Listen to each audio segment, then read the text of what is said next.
예, 한국당이 2차 북미 정상회담과 상관없이 당초 계획대로 오는 27일 전당대회를 강행하기로 했습니다. 당권에 도전한 후보 8명 중 6명이 보이콧을 선언하면서 파행 가능성까지 거론되고 있습니다. 네, 한편 국회 개점 휴업 국면이 계속되고 있는 상황에서 일부 한국당 의원들이 5.18 민주화 운동을 폄훼하는 발언을 해 파문이 일고 있습니다.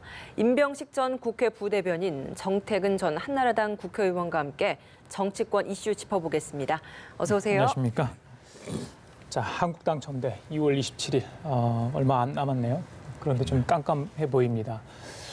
2차 북미 정상회담과 날짜가 겹쳐서 그러면 연기를 할 건가, 그대로 강행을 할 건가 했더니 선관위에서 비대위에서 그대로 하자 이렇게 결정을 하지 않았습니까? 그런데 8명 후보 중에 6명이 안 된다, 2주 이상 연기를 해달라 이런 이야기입니다. 오늘 오전에도 긴급 선관위 회의를 지금 아마 이 시간에 하고 있을 것 같습니다. 논란이 큽니다. 이거 뭐 해결 방안이 있겠습니까? 말씀하셨듯이 선수 8명 중에서 6분이 못하겠다고 좀 손을 든 상태인데요. 컨벤션 효과를 기대했던 한국당 입장에서 볼 때는 어쨌든 돌발적인 악재죠. 근데 이런 그 국외 정세의 어떤 일정 때문에 공당의 어떤 일정의 차질이 있었는지 저는 좀 들어보질 못한 것 같고요. 그렇다면 이런 게 반복될 때마다 또 그 선례를 들어가지고 또 해야 된다는 또 논리가 되는 거고요. 물론 이제 그 황교안 전 총리에 비해서 나머지 후보군들이 지지율이 좀 상당히 격차가 있다 보니까 1%라도 끌어올려야 되는 분들 입장에서는 다급하죠. 그래서 그런 심정은 이해는 됩니다만은 상당히 좀 설득력은 떨어지는 주장이 아닌가 싶고요. 결국은 이제 그 후보군끼리 이제 기싸움 일환으로 보여지는데 예. 지향점은 국민들이 또는 이제 보수가 다시 한번 건강하게 거듭나기를 기대하는 그런 보수 지지층들이 어디를 지향하고 있는가를 좀 잘 헤아려서 예. 어쨌든 한국당도 당의 어쨌든 모처럼의 큰 행사니까 이걸 통해서 새롭게 발돋움할 수 있는 계기를 삼아야 될 것이고 후보들도 어렵게 출마를 했으니까 본인들도 검증을 받을 수 있는 그런 계기가 좀 됐으면 뭐 그런 바람이 좀 없지 않아 있습니다. 정 의원님, 전당대회가 연기된 적이 있나요? 과거에? 제 기억에는 없습니다만 이번 전당대회라는 것이 이제 그 단순히 대표를 뽑는 것 차원을 넘어서 가지고 사실상 내년 총선을 시작하는 거라고 봐야 되거든요. 자유한국당 입장에서 봤을 때. 그래서 흥행의 문제라기보다는 오히려 그러면 이번에 뽑히는 당대표가 어떠한 정치적 견해를 가지고 다음 총선을 돌파할 것인가라는 것을 당원들과 국민들한테 승인받는 자리거든요. 그런 의미에서 봤을 때는 보다도 좀 유연한 자세가 필요한데 지금 문제는 이렇게 조정을 못하는 자유한국당 모습이 좀 굉장히 딱해요. 사실은 안쓰럽고. 근데 저는 결국은 그 지금 공은 황교안 총리한테 넘어왔다고, 황교안 후보한테 넘어왔다고 봅니다. 뭐 황교안 후보가 여러 가지로 지금 어려운 점이 있는지 모르겠지만 오히려 기회일 수가 있는 게 지금 다른 6 후보가 지금 이제 그 전당대회를 연기하지 않으면 안 되겠다고 할 때 뭐 선관위가 결정하니까는 그냥 가겠다 그대로. 오늘 특히 또 그 박관용 의장님께서 전 의장 그 선관위원장님께서는 굉장히 강경한 모습을 나타냈단 말이에요. 예. 그렇게 되면 전당대회라는 것이 전당대회가 아니라 반당대회나 아니지 분당대회가 돼버리는 거라고 봐야 되거든요. 지금 이미 이제 자유한국당은 보수를 대통합해가지고 다음 총선으로 나가겠다고 얘기하는 반에 현재 당내에 있는 세력조차도 통합시키지 못하는 전당대회가 된다. 그러면 황교안 후보가 당대표가 된다 손 치더라도 실제로 리더십을 발휘하기가 어렵습니다. 그래서 또 다른 위기를 맞이할 가능성이 굉장히 크거든요. 그래서 저는 그 이참에 좀 그 황교안 후보가 정치력을 발휘해서 나조차도 원칙이야 뭐 그대로 할 수도 있는 거겠지만 당의 대화합을 위해서 그리고 제대로 된 전당대회를 위해서 전당대회를 연기하자라는 의견을 같이 한다 해서 당 선관위한테 그리고 당 비대위한테 변경할 수 있는 명분을 줄 수 있는 그러면은 사실은 황교안 후보가 정치 초년생임에도 불구하고 정치력이 있구나라는 것을 인정받을 수 있는 계기도 되는 거거든요. 그래서 마지막까지 뭐 몇 명의 주자가 최종 조가를 갈지는 모르겠습니다만 저는 그런 정치력을 보여주는 모습이 좀 있었으면 좋겠습니다. 근데 이게 또 어찌 보면 심판이 룰을 정하는 것이고 선수가 룰을 이렇게 뭐 바꾸자 뭐 어떻게 하자라고 할 수 없는 상황인데 황 전 총리까지 여기에 가세를 해서 같이 거기에 좀 동요가 된다라고 하면 이 또한 또 비판적 시각도 생길 수 있지 않을까요? 오히려 당내에서는 정당 행사에서는 그 반대입니다. 이제까지 모든 전당대회나 예를 들면 공직자 후보 경선을 할 때 예. 당의 기본 룰이 있지만 그 룰에 대해서 후보들이 협상을 해왔습니다. 기본적으로요. 그래서 예를 들면 TV 토론을 어떻게 할 것인지 유세를 어떻게 할 것인지 예. 이런 부분들에 대해서 그러니까 기본적으로 예를 들면 뭐 이번에 이제 당원과 그 일반 여론조사를 7대 3으로 하다. 뭐 대선 때는 4-3-3-1로 하자. 뭐 이런 정도는 당원에 나와 있는 내용이지만 실제로 선거 운동하는 과정들, 일정들 이런 문제와 관련해서는 거의 예외 없이 후보 간에 그 협의가 있었고 그거를 선관위가 존중해 줬습니다. 그래서 예. 사실은 이번에 초반부터 뭐 TV 토론 등등을 문제를 가지고 후보들이 왜 선관위원회에서 후보들의 견해를 충분히 수용하지 않느냐라는 것이 오히려 더 이상한 경우였습니다. 사실은요. 예. 내일이 후보 등록 날짜죠? 그렇죠. 예. 만약에 정말 보이콧을 계속하고 오늘도 뭐 6명의 일정을 취소를 했다고 합니다. 그렇다면 이제 황교안 전 총리 그리고 김진태 의원 두 사람이 이제 나서게 되는 건 상황 아니겠습니까? 그럴 경우 정말 일각에서 나오는 황교안 추대식이 되지 않을까 뭐 이런 생각도 해보는데 어떻습니까? 지금 그 황 총리가 입당한 이후로 지금 4주째 한국당 지지율이 좀 상승세를 타고 있는데요. 이것도 일종의 이제 황 총리 개인에 대한 그 기대도 있지만은 전대를 앞두고 어쨌든 한국당에 대한 언론이 집중이 되고 또 어떤 경쟁을 하면서 일어나는 컨벤션 효과인데 그 효과가 반감될 수밖에 없죠.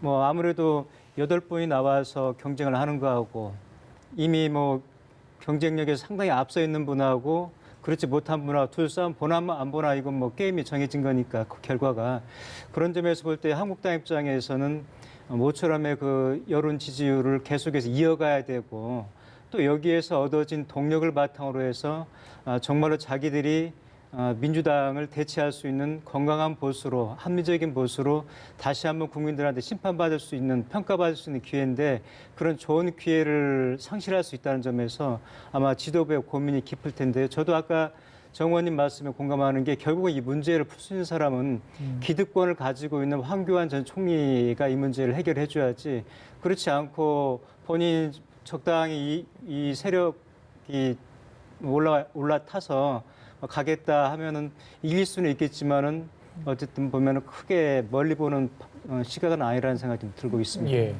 혹시 이렇게 또 내일 후보 등록 마감인데 뭐 전대 일정이 변경은 되지 않더라도 토론회나 이런 것도 일정 조율 충분히 가능하다라고 또 여지를 열어뒀기 때문에 이런 부분에 있어서 다른 6명의 후보들 중에서 좀 입장을 선회해서 보이콧을 철회하고 다시 또 후보 등록을 할 가능성이 있는 후보들은 없을까요? 없을 것 같습니다. 없을 그렇습니까? 것 같고요.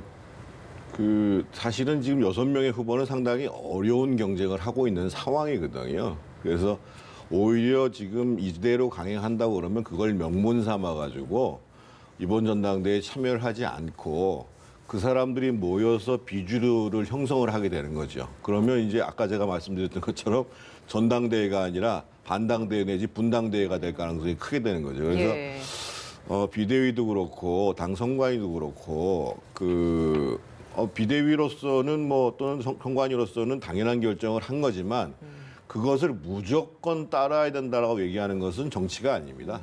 정치는 상황에 따라 상당히 좀 유연할 필요도 있는 것이고 무엇보다 제일 중요한 것은 이번 과정이라는 것이 자유한국당에 도움이 되는 과정인가 안 되는 과정인가라는 것으로 판단하는 것이 제일 중요하다는 겁니다. 알겠습니다. 이런 와중에 또 다른 논란이 안에서 일고 있죠. 지난주죠. 이용화 변호사 박근혜 전 대통령의 옥중 의사일까요? 여러 가지 이야기했습니다. 특히 황교안 전 총리를 겨냥한 발언이 많았는데 그에 대해서 황교안 총리는 뭐 박근혜 전 대통령을 도왔다 이렇게까지 좀 해명을 했는데 갑자기 뭐 진박 배박 논란이 나왔습니다. 이건 뭐 전당대회에 어느 정도 영향을 미칠 거라고 보십니까? 크게 영향을 미치지 않을 것 같은데 제가 보기에는 이미 친박하고 친황하고 세력 싸움이 시작이 됐다. 그런 일환에서 나온 걸로 보는데 친박 입장에서 볼 때는 황교안 총리가 당권을 잡고 그러면 다음 내년 총선에 공천권 행사하게 되면 이제 힘의 중심이 황교안 총리로 이제 집중이 될 수밖에 없고요. 그리고 지금까지 당의 기득권을 가지고 있다고 생각했던 자기들이 입지가 좁아질 게 분명하지 않습니까? 그래서 일종의 이제 우리 앞에서 좀 우리 편이라는 시그널을 좀 보내라. 그러면서 좀 일종의 지분 나누기도 좀 되는 거고요. 또 박근혜 대통령 입장에서도 사면이라든지 어떤 상황의 개선이 환경 개선이 필요한데 그러기 위해서는 확실하게 자기 세력 밑으로 두어야 이게 가능하다는 계산을 하는 것 같고요. 반대로 그 황교안 총리 입장에서는 친박이라는 조직화된 가장 지분이 많은 세력을 무시는 못하고 이 사람들을 등에 업어서 이번에 당대표는 돼야 되겠다는 현실적인 인식은 좀 있고요. 그렇지만은 그런 자장 안에 들어가기는 싫다는 거죠. 그래서 항상 일정한 그 거리를 두는 건데 황 총리 입장에서는 본인이 만약에 당대표가 됐을 때 만약에 그런 그 친박에 굴복하는 입장이 돼버리면은 그렇지 않아도 한번 탄핵으로 심판받은 당인데 그런 이미지를 가지고 총선이라든지 대선까지 가기는 어렵다고 보는 거고요. 본인도 이제 정치를 새로 시작하는 입장에서 자기 얼굴, 자기 목소리를 가지고 정치를 하고 싶은 거지 어떤 특정인의 밑에서 그 사람의 도움 받아가지고 정치한다는 아마 그런 이미지를 아마 갖고 싶지 않을 겁니다. 아마 그래서는 친박하고 친황하고 이 싸움이 시작됐고 그 일환에서 이런 것들이 나오지 않았나 싶습니다. 옥중 메시지라고 해야 될까요? 이런 메시지가 나온 이 시점도 궁금합니다. 왜 이 시점에 이런 이야기가 나왔을까요? 저는 옥중 메시지라고 생각하지 않습니다. 그리고 제가 이 자리에서 꼭 말씀드리고 싶은 것은 유영하 변호사는 이제 사실은 박근혜 전 대통령을 떠나야 됩니다. 우리가 이미 탄핵 과정에서 문고리 3인방을 비롯해서 그 측근에 있었던 사람들의 폐해를 봤잖아요. 근데 과연 지금 박근혜 대통령이 옥중 메시지를 전하기 위해서 이 유영하 변호사를 통해서 얘기를 했을까? 예. 사실은 지금 그 이미 2년이 가까이 오거든요. 구속된 게 탄핵된 게 3월 10일이고 구속된 게 3월 31일입니다. 그러면 적어도 박근혜 전 대통령의 입장에서 본다면 이제까지의 상황에 대해서 만약에 메시지를 낸다고 하면 나의 탄핵이 의미하는 것이 무엇이고 한국 보수가 어떻게 가야 되고 이런 정치적 메시지를 내밀어야지 책상 의자 문제를 가지고 서운하다, 친박이 아니다 이런 메시지를 내보내는 게 도리에 맞냐는 거예요. 그래서 저는 그게 박근혜 전 대통령의 메시지라고 생각하지 않고 그냥 평소에 얘기했던 거 서운한 감정을 유영하 변호사가 얘기를 한 거예요. 전혀 적절치 않은 시점에서. 예. 그래서 저렇게 보좌를 할 거면 혼자서 지금 그 박근혜 대통령을 만나는 것이 마치 권력처럼 돼 있는 거란 말이에요. 그래서 제가 분명히 말씀드리는 거는 유영하 변호사는 저런 식으로 메시지를 낸다고 그러면 저 자리에서 더 이상 박근혜 대통령의 곁에서 떠나가야 되는 것이 맞다. 이런 말씀을 드리겠고요. 또 한 가지 말씀드리는 거는 참 좀 황교안 후보도 좀 실망스러워요, 제가. 그러니까 선거에 임해서 어려움이 있다는 것은 이해합니다. 자기들을 상당히 지지하는 분들이 강경한 보수 친박 세력일 수 있기 때문에 예. 그럼에도 불구하고 이 보수의 가치를 가지고 자유한국당을 살리겠다고 나왔으면 내가 서운하게 한 게 없다, 특검을 연장 안 시켰다 이런 얘기를 할 것이 아니라 예. 당당하게 자유한국당은 지금 탄핵을 넘어서 가야 된다 이렇게 얘기를 해야 되는 거예요. 앞으로 자유한국당이 집권까지 가는 데 있어서 제가 보기에 이런 모습으로는 절대 집권 못하는데요.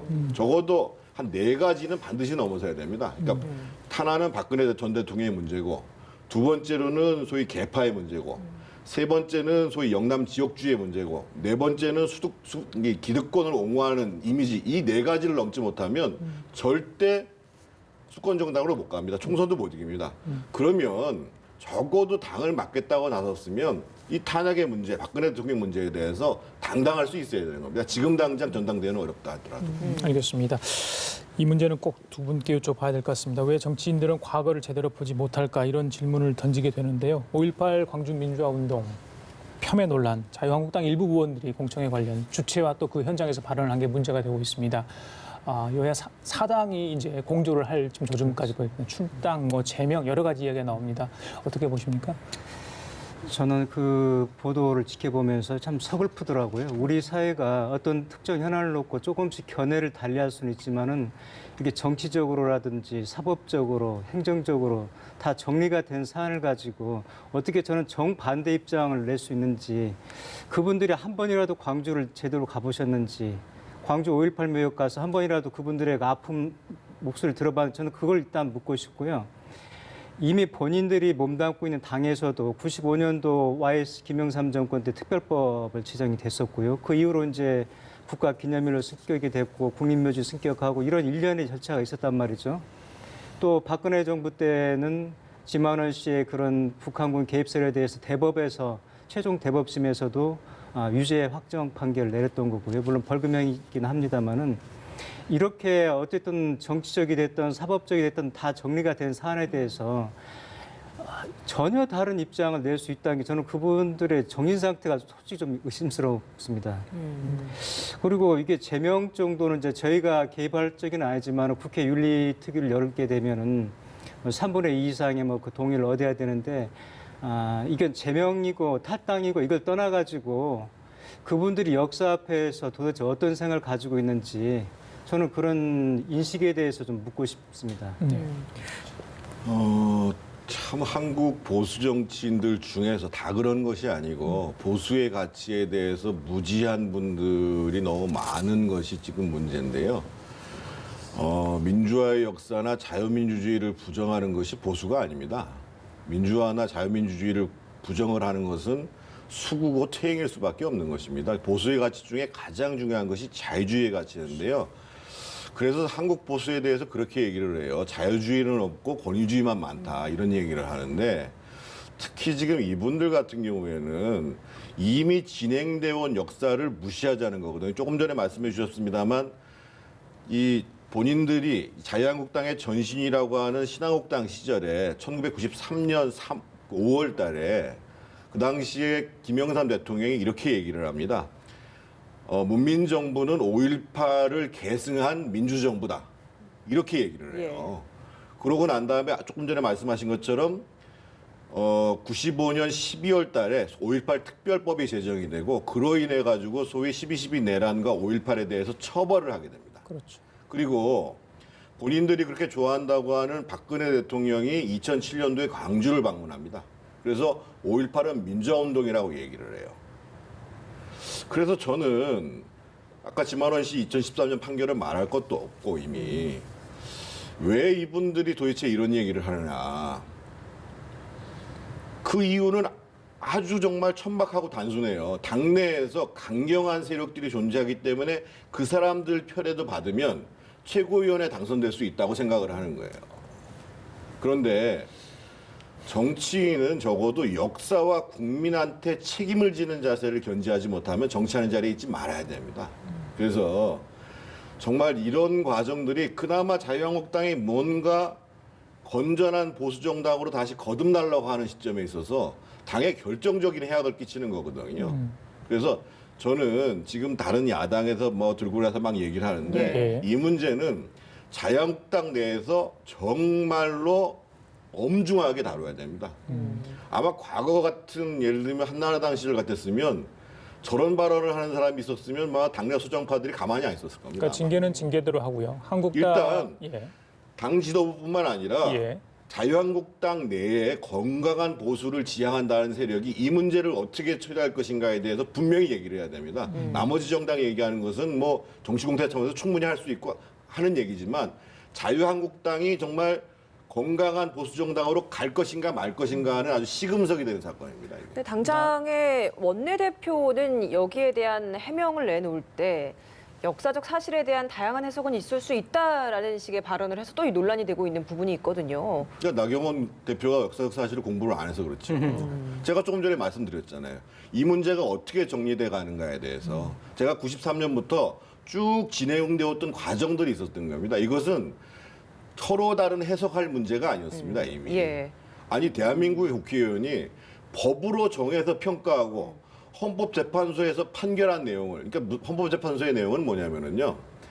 그 당시에 검찰에서는 성공한 쿠데타는 처벌할 수 없다라고 얘기를 했어요. 그래서 이게 헌법재판소로 올라갔습니다. 헌법재판소에서 성공한 구테타라고 하더라도 국헌을 물란하고 무고한 국민들을 희생했으면 처벌할 수 있다라고 해서 그거에 근거해 가지고 5.18 특별법이 만들어진 겁니다. 그런데 이게 헌법적 가치를 정한 건데 그걸 갖다가 야당 대표라고 하는 사람이 다양한 해석을 할 수 있다라고 하는 것은 제가 보기엔 저거는 역사에 대한 공부가 안 돼 있는 겁니다. 제가 좀 덧붙이자면요. 예. 그때 5.18이 전국으로 계엄 확대했던 거에 대해서 그때 재판 결과가 국헌 문란 행위로 규정을 했었거든요. 그래서 그의 국헌 문란 행위에 대한 시민들의 저항이 있었고 그 저항을 민주화 운동으로 이렇게 규정을 해준 거거든요. 그런데 저는 한국당 지도부가 사과를 분명하게 해야 되는 게 뭐냐면은 자기들은 개별 의원들의 개별 사안이라 그러는데 자 손혜원 의원 어떤 일이 일었을 때 보면은 손혜원 의원이 당하고 그걸 공모를 해서 했습니까? 그건 아니지 않습니까? 서영구 의원이 뭐 할 때 당하고 이 얘기를 하고 한 겁니까?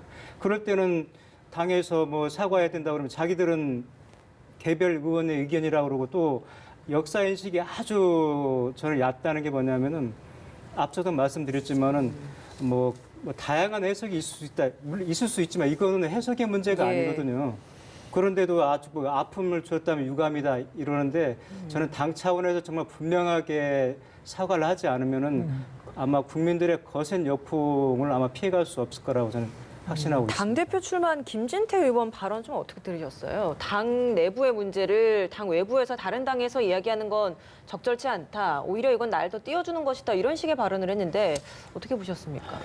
솔직히 김진태 의원 얘기 별로 놀라고 싶지 않습니다. 그러니까 이미 그 공론회장에서 논의하기에는 너무도 상식에 어긋나는 발언이라고 봐야 되는 것이고 저는 그분도 물론 그분의 가치가 있을 수 있습니다. 하지만 그 가치라는 것이 전체 보수 정당이 가고자 하는 것, 자유한국당이 그나마 다시 한번 국민들한테 지금 조금씩 지지를 회복하고 있지 않습니까? 거기에 도움되는 행위인지 아닌지, 도움되는 발언인지 아닌지에 대해서 저는 본인이 심사숙고를 좀 했으면 좋겠습니다. 당에서 몰랐다고 그러는데 저는 이해가 안 되는 게 제가 의원님도 잘 아시지만은 국회 내에서 행사할 때는요 의원 명의로 그 신청을 해야 되거든요. 그렇죠. 예. 개인 이 외부 장소 단체가 하고 대여가 싶어도 안 되죠. 제가 하고 싶어도 의원 명의를 통해서 하는데 특히 이번 경우는 보면 북한군 뭐 개입 여부를 중심으로 해가지고 부재까지 달렸는데 원내대표실에 비서진들이 다 있거든요. 보좌진들이 있고 그 친구들이 하는 일이 뭔데요. 그 당의 의원들 돌아가는 행사 갔다가 원내대표한테 보고하고 하는데 그걸 몰랐다는 게 좀 예. 말이 안 되는 거죠. 예, 알겠습니다. 바른미래당 얘기 좀 할게요. 8, 9일인가요? 연찬회 했지 않습니까? 노선을 어떻게 좀 정해갈 건가. 손학규 대표 그리고 유승민 전 공동대표 여러 가지 치열한 토론이 있었다고 그래요. 그런데 뭐 합리적인 결론은 도출되지 못했다는 게 지금 이제 결과 아니겠습니까? 계속해서 바른미래당의 어떤 이 정체성, 노선 갈등 계속될까요? 어떻게 보십니까? 좀 안타까운데요. 그러니까 노선은 상당히 높은 수준의 추상성이잖아요. 근데 그것을 반영하는 것이 정책이란 말이에요. 그러니까 지금 노선을 가지고 한쪽에서는 그래도 개혁 보수를 가야 된다. 한쪽에서는 중도를 막나야 된다고 얘기를 하는데 그러면 얘기가 안 맞는 거잖아요. 그럼 앞으로도 그런 식으로 얘기하면 도저히 맞을 수가 없어요. 그러면 개별 구체적인 그러니까 뭐 전체 정책을 놓게 갈 수는 없지만 그래도 우리가 한 몸뚱이로 가는데 핵심적인 정책들을 몇 가지로 나누면 되는 거죠. 예를 들면 뭐 이 경제민주화 정책에 대해서는 어떻게 한다. 앞으로 한반도의 평화와 안보 문제에 대해서는 어떻게 한다. 그 정책들을 예를 들면 한 10개 정도의 아젠다를 정해놓고 그러면 그 문제에 대해서 나는 도대체 이런 방향으로는 도저히 못 간다라고 하면 헤어져야 되는 거예요. 근데 예. 계속 추상 수준에서 얘기를 한단 말이에요. 근데 분명한 사실은 저분들이 지금 민주당도 안 되고 민주당은 신적폐라고 얘기하고 이 자유한국당은 원래된 적폐고 새로운 정당이 만들어야 된다고 얘기를 하면 혼자의 힘이 적잖아요. 그럼 힘을 모아야 된다라는 것에 대한 공감대가 있는 거면 모을 수 있는 방법 중에 가장 핵심적인 것은 우리가 그러면 어떤 정책에 대해서 어디까지 합의를 볼 수 있는가를 먼저 정하고 두 번째로 내년 총선에는 어떻게 할 것인지에 대해서 총선과 관련된 전술을 정하고 그러고 난 다음에 앞으로 진로 문제에 대해서는 총선 끝나서 다시 얘기하자. 이렇게 가도 사실은 굉장히 어려운데 맨날 똑같은 수준에서 얘기하는 거예요. 뭐 보수니 무슨 진보니 중도 이렇게 얘기해가지고는요 발전할 수가 없는 거고 사실은 그래서 서구의 많은 현대 정당들이 캐치얼 파티라고 그래서 개개의 정당에 대해서 정책에 대해서 정말 국민들에게 도움되는 것, 노선을 중요시 하는 것이 아니라 그 정책 관련해서 국민들한테 정말 도움되는 방향이 뭔가라는 것을 합의해서 밀고 가거든요. 그래서 저는 조금 좀 논의의 수준을 올렸으면 좋겠습니다. 예, 이런 상황이라면 평화당과의 뭐 통합 얘기는 뭐 이미 물 건너간 거 아닙니까? 예. 저도 의원님하고 이제 같은 맥락일 수밖에 없는데요. 결국은 원초적으로 잘못 만난 거죠. 어떤 가치라든가 철학이 일치가 돼서 만났어야 되는데 그게 아니라 어떤 정치 공학적으로 세력을 불리다 예. 보니까 이런 한계가 나타나는 건데 결론으로 말하면은 그 사람의 상대 인성이라든지 앞으로 비전을 보고 했어야 되는데 혼숙감이라든지 집안 배경만 보고 한 거란 말이죠. 그러다 보면 이게 좀 안 맞으니까 좀 이러는데 저는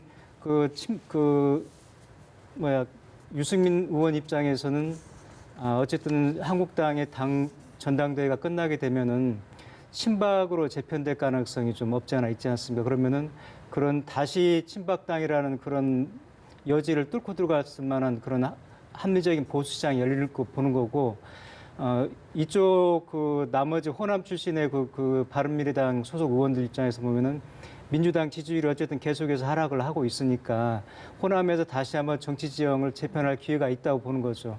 서로 지향점이 다르다 보니까 결국은 저는 파국이 오지 않을까 조심스럽게 좀 전망을 그래요. 해보고 있습니다. 알겠습니다. 자, 지금까지 임명식 전 국회 부대변인, 정태근 전 한나라당 국회의원 두 분과 함께 얘기 나눠봤습니다. 말씀 잘 들었습니다. 고맙습니다.